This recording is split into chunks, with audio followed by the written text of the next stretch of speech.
Boa noite, meus irmãos. É o Ricardo e a gente vem hoje falar a palavra de domingo, nesse domingo de junho, que a gente está passando aí pela pandemia, né, de junho de 2020. E eu queria usar um pouco do que a gente é forçado a pensar e forçado a viver nessa pandemia para uma reflexão simples, uma reflexão que espero que Deus fale e transforme meu coração e o seu coração à luz dessa palavra, dessas palavras, desses versículos que estamos lendo essa noite, tá? Eu quero ler três textos com vocês e fazer uma meditação bem simples de algumas verdades também simples, a maioria delas que a gente conhece já de bastante tempo, mas que a gente acaba esquecendo, a gente acaba não praticando e uma das grandes funções da pregação, ela é reavivar e reaquecer o coração e relembrar e reler. E para outros vai ser uma novidade, mas a grande maioria já sabe, já leu textos parecidos. A Bíblia ela se completa, ela se fecha e ela se cumpre por si mesma, ela se prova, né? Então, versículos de um lado vão confirmar o de outro. Então, são verdades antigas, verdades que ouvimos e ouvimos e ouvimos e precisamos de aprender, precisamos de experimentar e precisamos de demonstrar. Precisamos de provar, renovar nosso coração todo dia. Faz parte da vida cristã e faz parte da tarefa da igreja relembrar os versículos, relembrar as verdades da Bíblia e fazê-las práticas, fazê-las diárias, fazê-las que elas repercutam no mundo externo, né? Então eu queria abaixar minha cabeça e fazer uma oração com vocês. Querido Deus, a gente se coloca diante de Ti, pedindo que o Senhor transforme o nosso coração através da palavra. Que a nossa sabedoria, o nosso conhecimento, as nossas crenças, nossos sonhos, a nossa forma de entender o mundo seja modificado à luz do que Tu revelas. E eu peço que, particularmente, o Senhor me permita ser canal dessa revelação para meu irmão e para mim. Verdades bíblicas, verdades antigas, verdades simples, mas que, apesar de simples, muito poucas vezes nós nos damos espaço para praticar. Te peço isso em nome de Jesus. Amém. Irmãos, a pandemia ela tem um lado sombrio, devastador, causa medo, causa pânico. Muita gente não sabe como agir em face a morar sozinho e ter que conviver com seus medos sozinho. Outras convivem com problemas de família de uma forma potenciada por conta de não ter para onde sair, né? Você não pode sair de casa, não deve, pelo menos, né? Sair de casa e se sair, você tem todo um processo para ele se limpar, se higienizar e aí você acaba, né, indiretamente, mesmo que não queira, você acaba restrito o seu movimento, acaba restrito a sua rotina diária. Bom, é uma das coisas ruins da pandemia é que muitos sonhos foram desfeitos, né? Muitos planos foram desfeitos, empresas quebraram, empregos acabaram, muita gente perdeu o emprego. Muita gente tinha projeto de casar no mês X, já tinha comprado isso, outro tinha um projeto de comprar aquilo, e face a toda essa incerteza mudou os seus planos e teve que estar numa situação, eventualmente, né? Não sei se você, irmão, ou eu, mas em cada um em alguma escala, está sendo forçado a rever seus planos. Rever os ideais também é importante, né? Porque o que a gente acostumou, né, como verdades absolutas, já não são tão verdadeiros assim. O sucesso de 2 anos atrás era, sei lá, ter um carro. De repente, o sucesso de hoje é manter o emprego. Ou de repente, o sucesso de hoje é, mesmo sem emprego, conseguir comer. Ou então, o sucesso de hoje, mesmo tendo comida, não ficar doente, ou então sobreviver. São projetos, ou seja, a nossa escala de valores, ela, ela é mexida, ela é bagunçada mesmo, por uma coisa que não é do nosso dia a dia, não é uma coisa comum, é uma coisa histórica. A última pandemia desse nível foi em 1917, se não me engano, né? Então, coisas que nem meus pais viram, né? Coisa de lá para a época dos meus avós. Desse jeito, então a gente vê que nossos planos, eles sofrem com coisas que são alheias à nossa vontade. E eu queria falar um pouquinho sobre isso. O... São três textos que eu queria ler. A primeira é a famosa passagem de Lucas, onde Jesus chega para os discípulos Jesus é abordado para decidir uma situação sobre uma herança, sobre uma questão de família, né? Então, Lucas 12, Jesus é confrontado, versículo 15. E Jesus olha para os discípulos e depois de passar daquela situação, ele explica para os discípulos a situação. E aquela crise que havia naquela família era questão de dinheiro, era questão da herança, de quem que tinha quem podia mandar, quem tinha direitos, né? Aquela coisa patrimonial. Então Jesus falou para os discípulos, então lhes recomendou: tende cuidado e guardai-vos de toda e qualquer avareza, porque a vida do homem não se consiste na abundância dos bens que ele possui. E lhes proferiu ainda uma parábola, dizendo: o campo de um homem rico produziu com abundância. E arrazoava consigo mesmo, dizendo: que farei, pois não tenho onde recolher os meus frutos? E disse: farei isto: destruirei os meus celeiros e construirei-los maiores, e aí recolherei todo o meu produto e todos os meus bens. Então direi à minha alma: tens em depósito muitos bens para muitos anos. Descansa, come, bebe e regala-te. Mas Deus lhe disse: louco, esta noite te pedirão a tua alma. O que tu tens preparado, para quem será? Assim é o que tesoura para si mesmo e não é rico para com Deus. Essa é uma passagem que fala muito dos nossos valores, né? O valor como homem na nossa sociedade, né? Nossas propagandas. A gente liga a televisão e é o que a gente vê. Você é o que você tem, você é o que você conquista, você é fruto, na sociedade você é um fruto daquilo que você provou que é capaz. Então, se você tem um nível de educação X, você tem um patrimônio Y, e isso aí é uma vaidade, é um- é uma soberba, né? Em onde você consegue se enxergar suficiente. As suas forças, o seu trabalho, a sua habilidade foram suficientes para você juntar no seu celeiro, na sua conta da poupança, no seu patrimônio, nos imóveis que você amealhou pela história. Você está acima do bem e do mal. Você pode se aposentar e viver com tranquilidade. Se fosse num filme de hoje, o camarada estaria na beira da piscina tomando um martini, sei lá, alguma coisa do gênero. Mas Jesus fala que se Deus perguntasse para esse cidadão: cara, você juntou esse dinheiro para quê? Se você morrer hoje, você vai usar isso aonde? O que adianta você ter juntado carro, casa, relógio, ou seja, tudo aquilo que o mundo inteiro fala que é importante?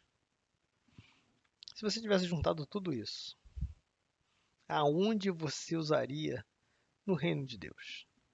No dia que você se encontrar com Deus, você vai mostrar a pintura que você comprou de um pintor famoso? Não, não precisa disso. Ele é o criador do universo, ele não precisa de. Não impressiona ele. Você vai mostrar, sei lá, um cordão de ouro, as ruas do céu são de ouro, né? Então o asfalto do céu é ouro, filho. Então você não vai conseguir impressionar Deus com tua conquista, com teu resultado, com, com o que o mundo prega como sucesso. E sucesso não é sucesso para Deus. Vou dar uma olhada em outro texto aqui para vocês entenderem o que eu estou para reforçar esse conceito. Vou ler para vocês. Mateus 6, versículo 19 em diante, né? Não acumuleis para vós outros tesouros sobre a terra, onde a traça e a ferrugem corroem, onde os ladrões escavam e roubam. Mas o juntai para vós outros tesouros no céu, onde a traça nem a ferrugem corrói, onde os ladrões não escavam nem roubam. Porque onde está o seu tesouro, aí estará também o teu coração. Bom, no Novo Testamento, Jesus já dá outra mensagem falando de valores, né? Se tem um lado bom dessa catástrofe, dessa pandemia, dessa coisa tenebrosa que assusta, que nos deprime, que nos deixa triste, se tem um lado bom disso é que, querendo ou não, fomos forçados a parar. Fomos forçados a repensar onde está o nosso celeiro, o que que a gente coloca no nosso celeiro, qual é o nosso tesouro.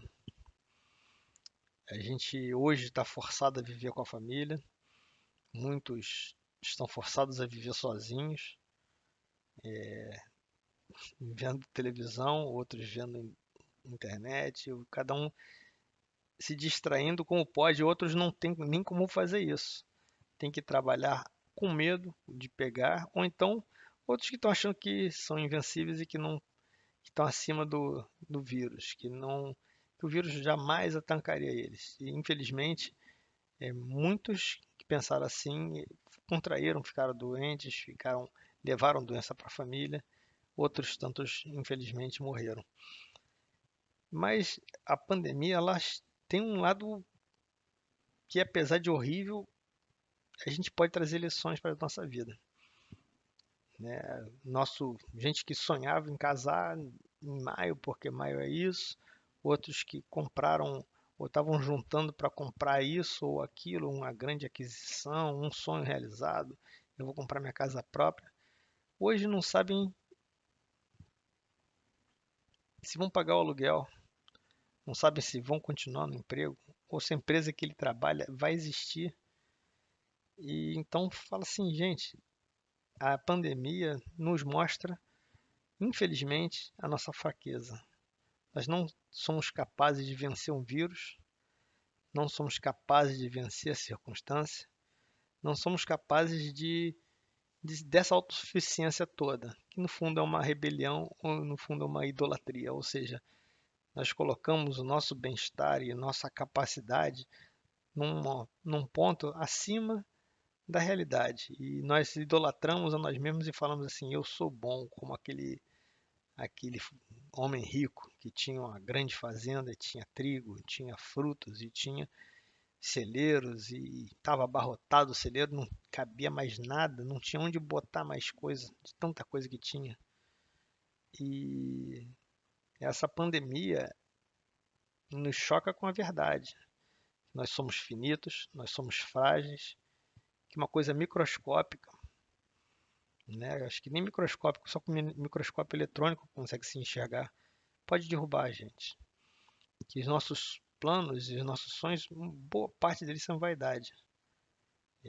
Vaidade porque se eu comprar um carro lindíssimo, se eu tiver uma lancha fabulosa, o que adianta isso se eu não posso nem sair de casa por conta de uma ordem de restrição das pessoas saírem de casa, para que o vírus não se espalhe? O que adianta eu ter muito, muito dinheiro, como outros tantos. Eu juntei a vida inteira para passar férias na Europa e coisas que o valham, ou então passar em Cabo Frio, que seja. Você não pode passar porque o vírus está lá, o vírus está. E aí as autoridades proíbem o trânsito nos países, nas cidades, para que o vírus não se espalhe mais rápido.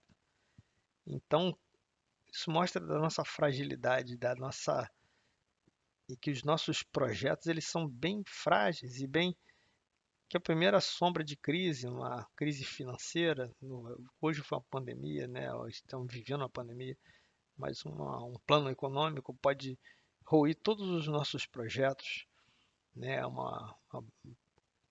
Povos no passado viram guerras e gente que era próspera de um dia para a noite eles foram perseguidos, caçados e humilhados e milhares de situações que fogem ao nosso controle, mas que mostram para a gente quem a gente é, demonstram para a gente que nossas certezas, as nossas seguranças, os nossos projetos, eles simplesmente eles caem por terra na primeira pergunta de Deus.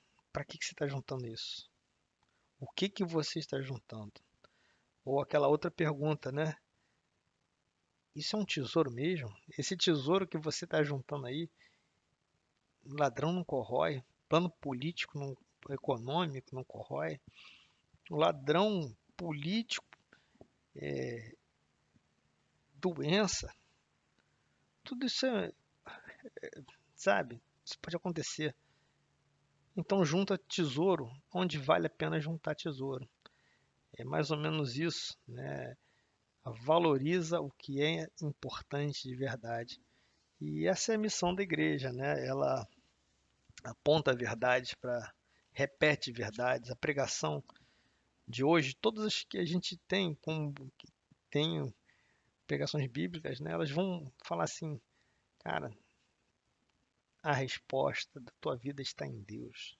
A resposta da tua vida está no cumprimento da palavra, na atenção. E eu queria falar do terceiro texto, que é sobre um, um exemplo de um homem que não agia como aquele rico da parábola, que juntava um tesouro inútil, ou um tesouro que não tem valor, né? Eu queria falar sobre a vida de Esdras. Esdras era um sacerdote, ele vivia na época do exílio da Babilônia, né? Os judeus foram, por conta de pecado e desobediência, eles foram presos, exilados e levados cativos, né? E viviam de Jerusalém, eles viviam fora da terra de Israel.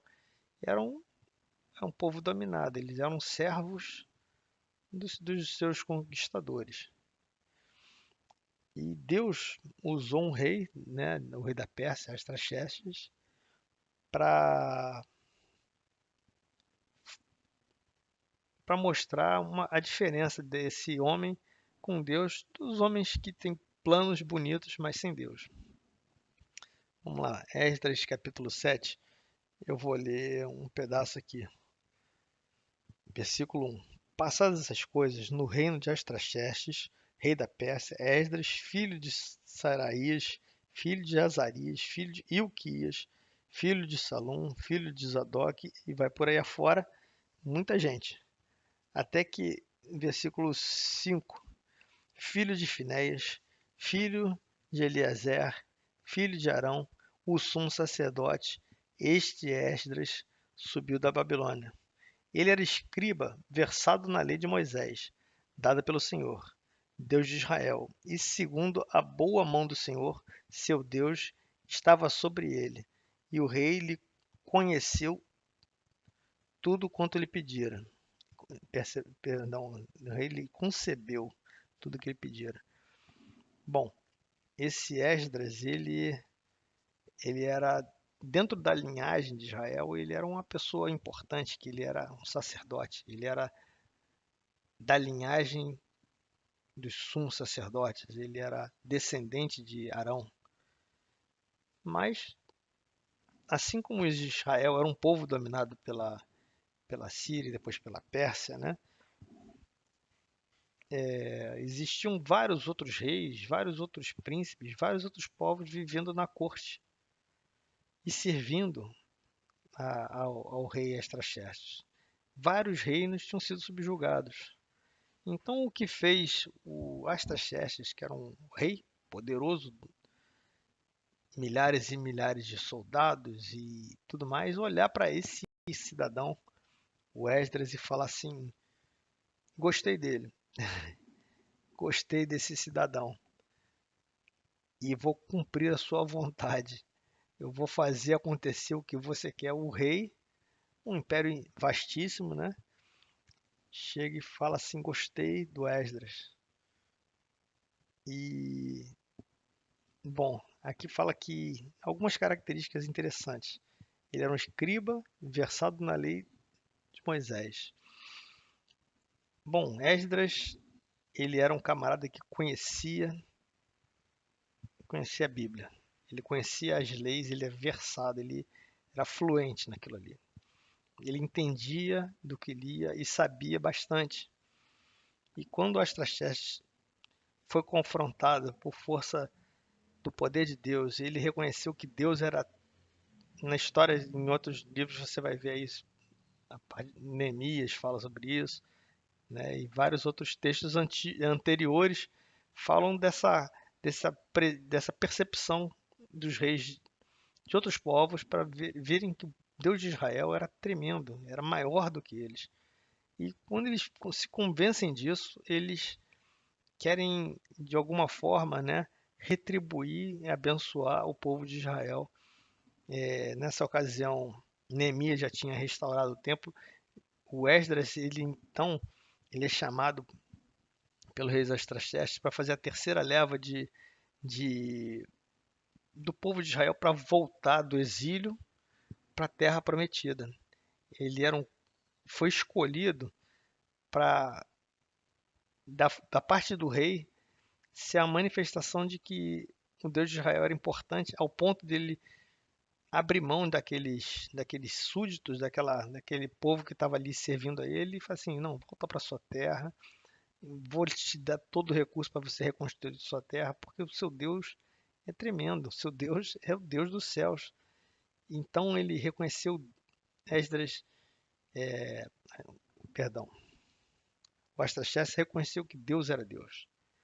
E outra, ele reconheceu que no meio do reino dele tinha um cara que conhecia a palavra, um cara que era escriba, era um cara estudioso, era um cara trabalhador, era voltado para as coisas de Deus. E no meio do povo todo, você vê que na linhagem lá tinha várias gente, tinha filho disso, filho daquilo, filho de Salom, filho de Zadok, filho. Mas Esdras foi escolhido no meio dessa moçada toda dos seus de toda essa gente, todos esses ancestrais dele. Ele foi escolhido como pelo rei da nação mais poderosa da época para levar o povo de volta do cativeiro para a terra prometida, para ajudar a reconstruir Israel. E aí, se você for ler o texto, é muito bonito. Ele dá a ordem e dá uma carta, fala assim: onde você for, mostra essa carta. Onde você for, os governadores, os líderes de cada região, eles vão te dar todo o abastecimento necessário, vão te dar oferta, vão te dar tudo que for necessário para que você volte para Israel e restaure o culto a Deus, restaure o serviço ao Deus Altíssimo, Deus dos céus, o seu Deus. Bom, então Esdras, ele teve que ter um comportamento diferente dos outros judeus, porque tinham milhares de judeus lá, ao ponto do rei falar assim: esse sim, esse, esse conhece o Deus dele, cara. Esse aí vai, em meu nome, levar essa minha oferta de paz com Deus. Ele vai ajudar o povo dele em meu nome e eu vou bancar isso. Então, uma das coisas bacanas de quando você tem um caráter transformado por Deus, de quando você entende da lei de Deus e que você ama a lei de Deus e faz ela ser uma coisa importante e relevante, é que as outras pessoas reconhecem, são forçadas a reconhecer que você é diferente, você tem uma coisa a mais, você tem um temor de Deus, você tem sensibilidade espiritual que outras pessoas não têm. E fica claro pelo seu gesto, pelas suas atitudes, pela sua presença, isso. Bom, eu queria pular, a história é lindíssima, eu recomendo que vocês leiam Esdras para vocês verem, leiam o capítulo, os livros anteriores, né, que é a restauração do povo de Deus, a sua terra, né? E, mas eu queria ler mais um versículo com você. Você pode ler comigo aqui, versículo, capítulo 7, versículo 10. Porque Esdras tinha disposto o coração para buscar a lei do Senhor e para cumprir e para a cumprir e para ensinar em Israel os seus estatutos e os seus juízos. Vou repetir, porque Esdras tinha disposto o coração para buscar a lei do Senhor e para cumprir e para ensinar em Israel os seus estatutos e os seus juízos. Bom, a lição que eu quero falar é o seguinte, que destacar aqui, entre tantas que tem na vida de Esdras, é que ele foi reconhecido pelo rei porque ele amava a lei, ele amava a lei de Moisés, ele prestava atenção. Vou repetir aqui, olha, presta atenção. Ele tinha uma disposição no coração. É bacana, ele não gostava, não achava, não parava aí. Ele não achava bonito. Ah, que coisa linda. Ele tinha uma disposição no coração. Significa que ele tinha uma vontade, uma decisão, né? Porque vontade também tem muita gente que tem vontade. Cara, como eu gosto disso, mas a disposição, a palavra tem a ver com uma decisão. Ele tinha decidido que aquela lei, a lei de Moisés, a Bíblia que nós temos, era importante, era fundamental, era central na vida dele e do povo dele. Então Esdras tinha disposto o coração para buscar a lei. Então ele fala assim: eu quero, ele toma uma decisão. Talvez seja esse tempo que a gente tem que é forçado, está em casa, rever as nossas decisões e recomendo que a gente tome decisões como essas de Esdras. Rever qual é o centro do nosso tesouro, qual é o centro da nossa história, qual é o fator que diferencia uma coisa da outra, qual é o divisor de águas na história do ser humano, da vida. Você quer ser mais um, né? Ou você quer ser um camarada que as pessoas encontram ao olhar e falam assim, esse tem algo de diferente, esse tem temor de Deus, esse tem uma disposição em cumprir a lei. Porque tem muita gente que ama e bota, entendeu? Que vai para um monte e tal, mas não tem disposição para cumprir a lei, para buscar a lei. Presta atenção, primeiro ele tinha disposição para buscar. Se você não lê a Bíblia, se eu não ler a Bíblia, eu estou fraco, você vai estar fraca. Então tem que ter uma disposição, tem que ter postura de quem quer, e você está obrigado a fazer isso em casa. Então, cara, de tal hora a tal hora eu vou me disciplinar. Eu preciso, eu quero ser diferente. Eu quero que o meu tesouro seja diferente do tesouro daquele cidadão que juntou num celeiro enorme e não conseguiu usufruir do celeiro, né? Então, veja só a diferença de Esdras para mim, né? Para o Ricardo do dia a dia, é que ele teve uma disposição clara, foi tomar uma decisão de buscar ali do Senhor. Preste atenção que não parou aí. Ele queria buscar, isso é muito bom, mas ele queria cumprir a lei. Porque isso é o segundo passo que a gente busca conhecer a Bíblia, decora Salmo, decora a ordem dos livros da Bíblia e decora um monte de coisas e sabe e lê vários livros e sabe teologia beça, mas a preocupação dele era ser um exemplo, era cumprir aquilo que ele estudava, aquilo que ele falava.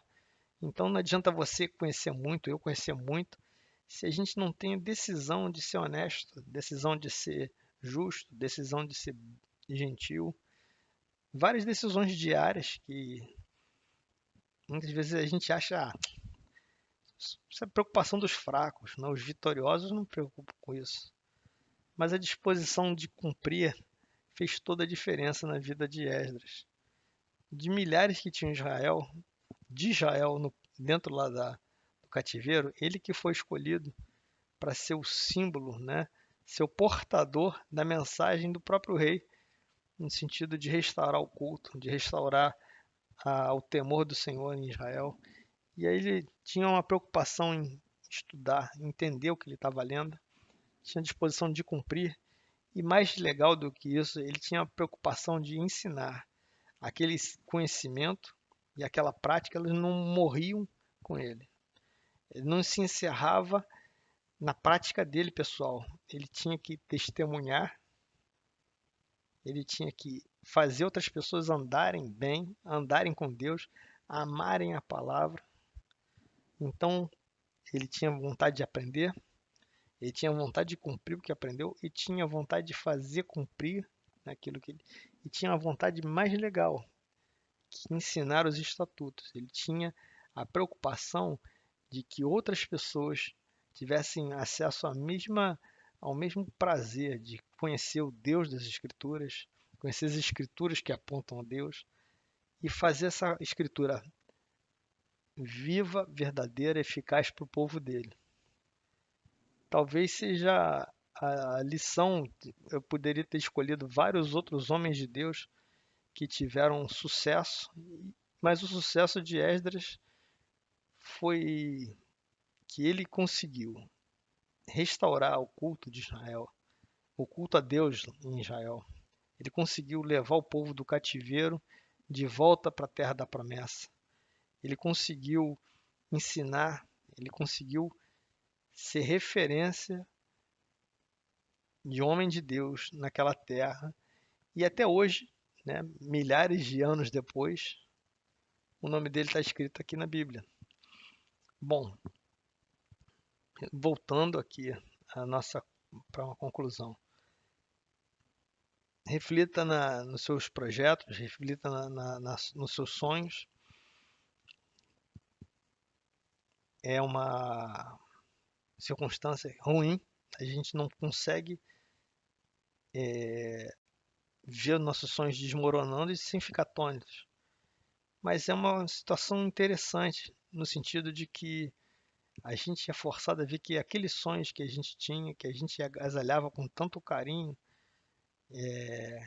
são menores do que outros sonhos, que é ter uma riqueza no céu, ter uma riqueza, um patrimônio espiritual, que é um tesouro que traça não corrói, ladrão não rouba, que a pandemia não pega, que plano econômico não destrói, guerra não destrói, política financeira, política econômica, seja lá o que for, nada disso afeta esse tesouro, porque esse tesouro era imaterial, era um tesouro que não era palpável, mas era visível. Quem olhava o Esdras, ele olhava e via um homem de Deus. Esse é o sonho de Deus para a gente, para mim e para você, que a gente, ao ser visto, a nossa presença reporte, prove, demonstre que existe um Deus bom, um Deus justo, um Deus maior do que e melhor do que aquilo que nós vivemos no dia a dia. Vamos orar, queridos. Pai amado, nós somos confrontados a ver que todos os nossos planos são pó e cinza e que uma verdadeiro tesouro do homem tem um caráter transformado por Ti, habitado por Ti, modificado por Ti, que patrimônio nosso, Senhor, nosso verdadeiro tesouro é ser conhecido como homens de Deus, sermos usados para levar a Tua palavra, levar o Seu testemunho, levar a prova de que Deus está vivo enquanto a gente anda nessa terra, Pai. Guarda as pessoas que realmente perderam o emprego, guarda as pessoas que perderam familiares, ou gente que hoje está entre a vida e a morte. Realmente eu peço que Tu manifeste a Tua misericórdia, Senhor. para tanta gente que está sofrendo mesmo com a pandemia. Gente que está perdendo emprego, gente que está perdendo sonhos, mas ainda assim, transforme essa dor em oportunidade de mudança, de mudar o nosso caráter, de vermos que nós somos frágeis e que nosso tesouro tem que estar no lugar certo. Nosso tesouro tem que estar, nossos sonhos têm que estar no lugar certo. E peço que a igreja de Cristo, na face da terra, aprenda de ti isso, a juntar tesouros no céu, onde a traça não corrói, e nosso coração seja apaixonado por aprender a tua lei, praticar a sua lei e ensinar a tua lei. Em nome de Jesus. Amém. Boa noite, gente.